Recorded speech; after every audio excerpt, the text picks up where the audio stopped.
C'est avec joie qu'on ouvre la parole de Dieu ce matin et nous allons lire dans Ézéchiel, chapitre 9, du verset 1 à 10. Puis il cria d'une voix forte à mes oreilles.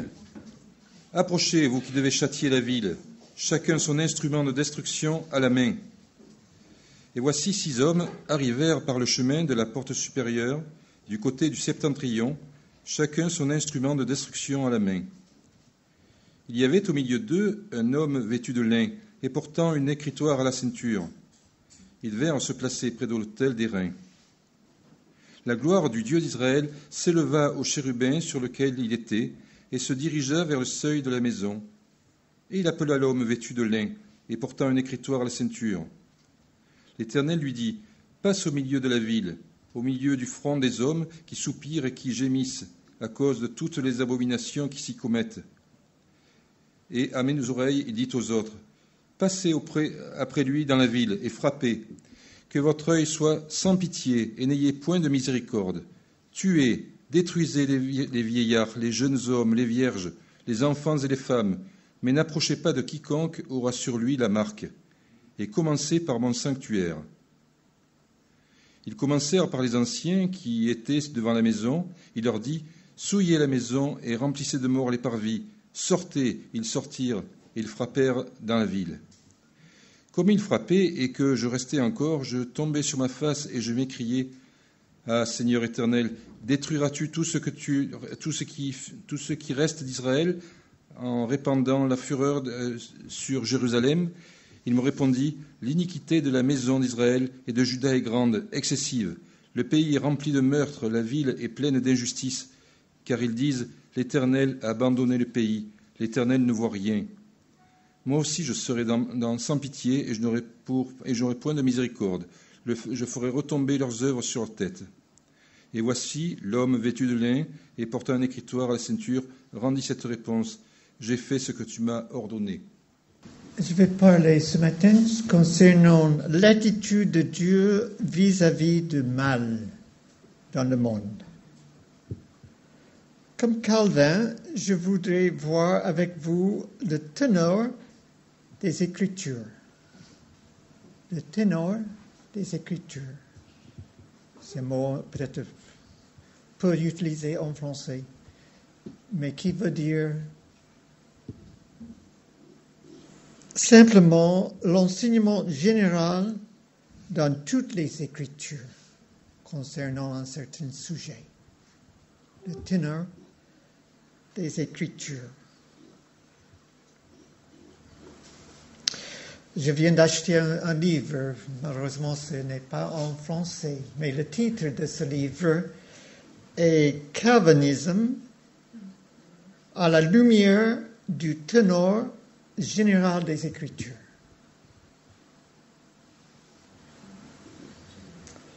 Pour rappel, la Réformation et le Calvinisme représentaient un retour à la Bible et à l'interprétation de cette Bible, sola scriptura. Il ne faut jamais essayer de fonder un enseignement ou une doctrine sur un seul verset ou sur peu de versets. Les sectes sont coupables de cela, mais des fois les évangéliques aussi. Nous avons un exemple de l'évangile de la prospérité, prêché par Benny Hinn, ici à Marseille, dans les grands rassemblements.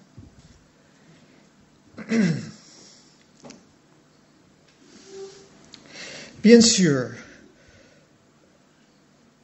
nous pouvons trouver des versets sur la prospérité matérielle et physique, les guérisons.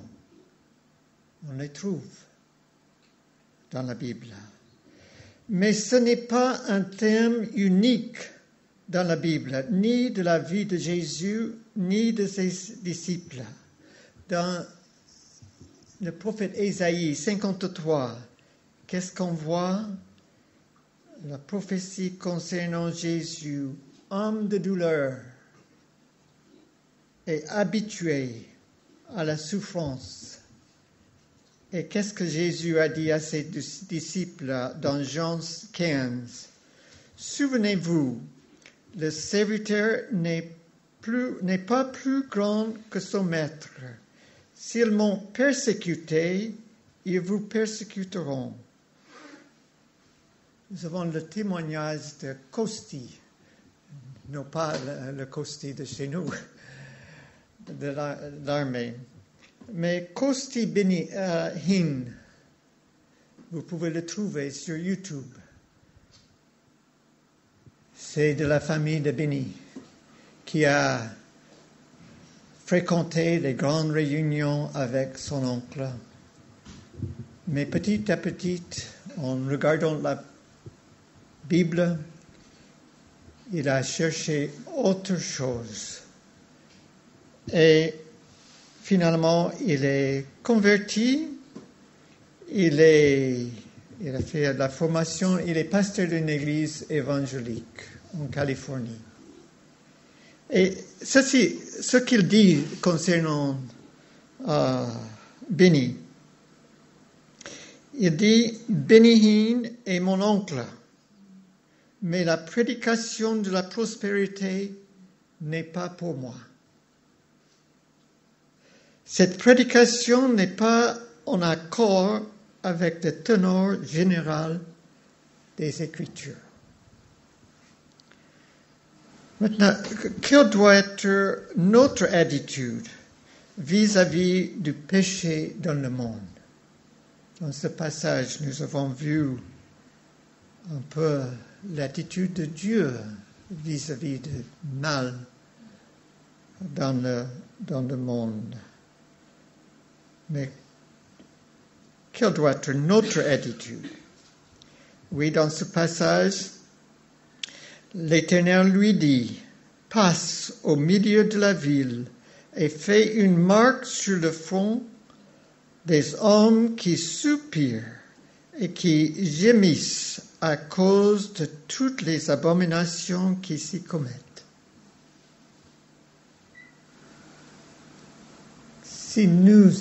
Si je suis dans cette ville, est-ce que je serai marqué parce que je soupire, je gémis à cause de le mal, le péché, la corruption autour de moi.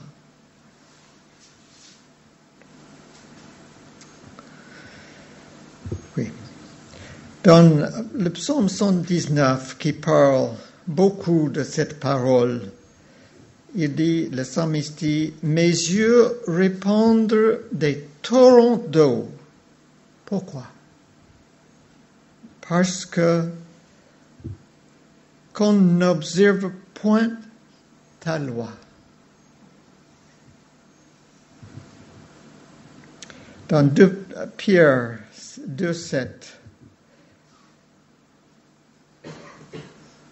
et Dieu a délivré Lot, le juste, profondément attristé de la conduite de ces hommes, sans frein dans leur dérèglement, car ce juste qui habitait au milieu d'eux tourmentait son âme juste à cause de ce qu'il voyait et ce qu'il entendait de leurs œuvres criminelles. Oui, le Seigneur sait comment délivrer des hommes justes des épreuves.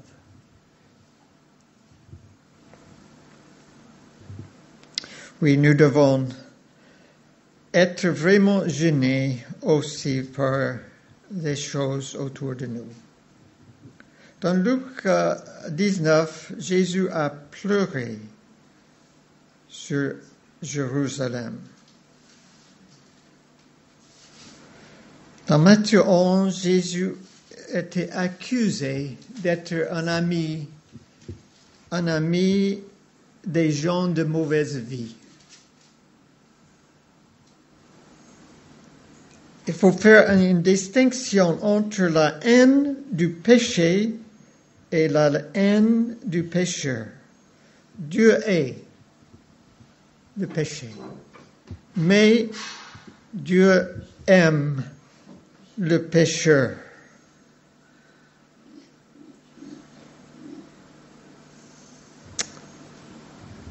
Et nous devons aussi.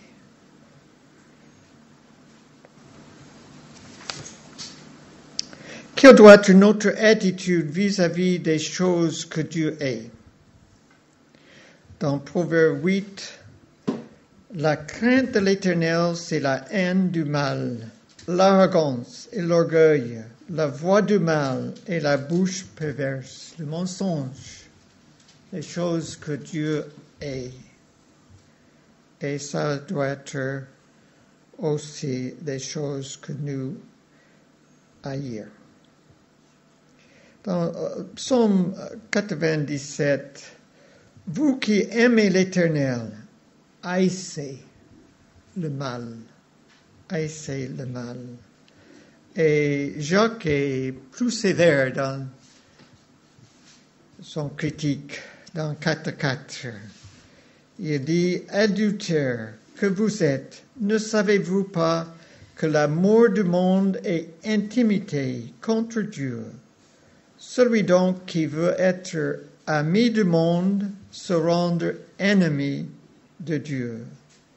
Dans un sens, nous devrions être ennemis du monde et surtout du mal dans le monde. Maintenant, concernant le nom de Dieu et le péché que nous pouvons commettre autour de ce nom.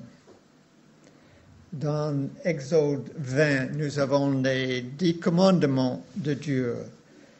Mais dans verset 7, le 3e commandement, tu ne prendras point le nom de l'Éternel ton Dieu en vain, car l'Éternel ne laissera point impuni celui qui prendra son nom en vain.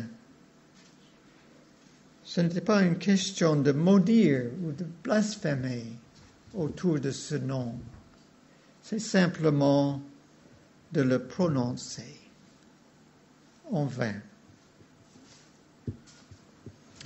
Nous avons le Notre Père dans Matthieu 6. La première requête dans cette prière, qu'est-ce que c'est? Ce n'était pas une prière. J'ai passé des années avec le maman de Jessie, qui est venu jouer pour nous, pour étudier cette prière. Ce n'était pas une prière pour seulement répéter. Parce que 2 versets avant cette prière, qu'est-ce que Jésus dit?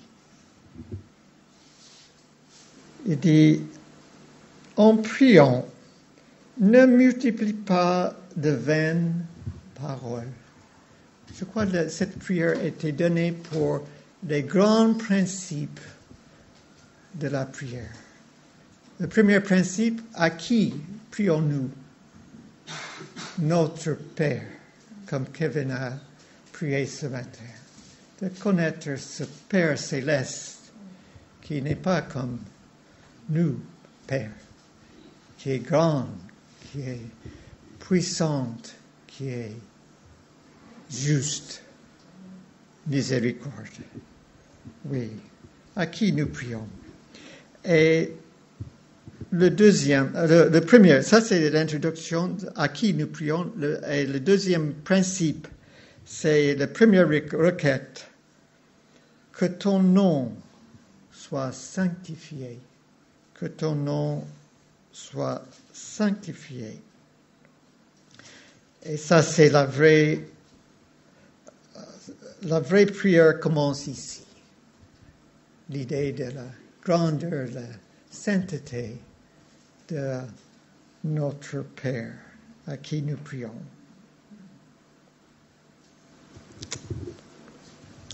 Dans Malachie, le dernier livre de l'Ancien Testament, Dieu dit à ce peuple, un fils honore son père et un serviteur son maître. Si je suis père, où est l'honneur qui m'est dû? Si je suis maître, où est la crainte qu'on a de moi? J'étais frappé par cela. Première fois, qu'est-ce qu'il dit? L'honneur pour le père, l'honneur pour le maître. Deuxièmement, il dit honneur pour le maître. Mais pour le maître, un synonyme, la crainte, c'est-à-dire un respect profond pour lui, pour Dieu.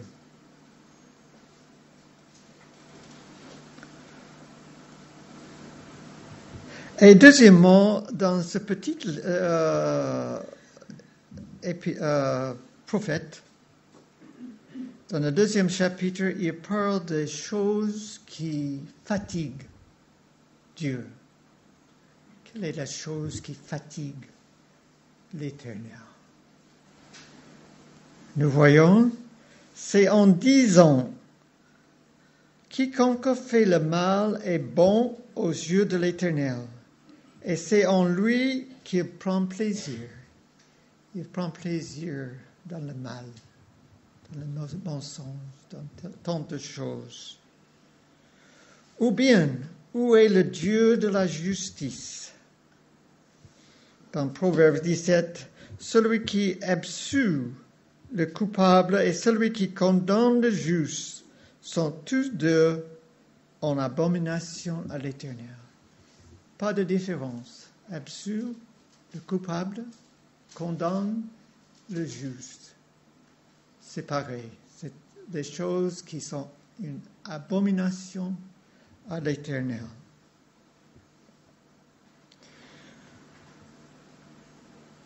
Dieu n'est pas seulement un Dieu de la grâce, il est aussi un Dieu de la justice. Il ne faut pas insister trop sur un aspect de caractère de Dieu en négligeant l'autre. Pour terminer, nous ne pouvons pas tromper si nous cherchons toujours à avoir l'attitude et les sentiments qui étaient en Jésus-Christ dans Philippiens 2. Il s'est humilié lui-même, se rendant obéissant jusqu'à la mort, même jusqu'à la mort de la croix. Humilité de Jésus. Et au centre de cette humilité, c'est une vraie crainte de Dieu ou un respect profond de Dieu. Il est grand, je suis petit. Il est sage, je suis ignorant. Il est puissant, je suis faible. Il faut avoir cette idée. Chantons le cantique, cherchez d'abord le royaume de Dieu.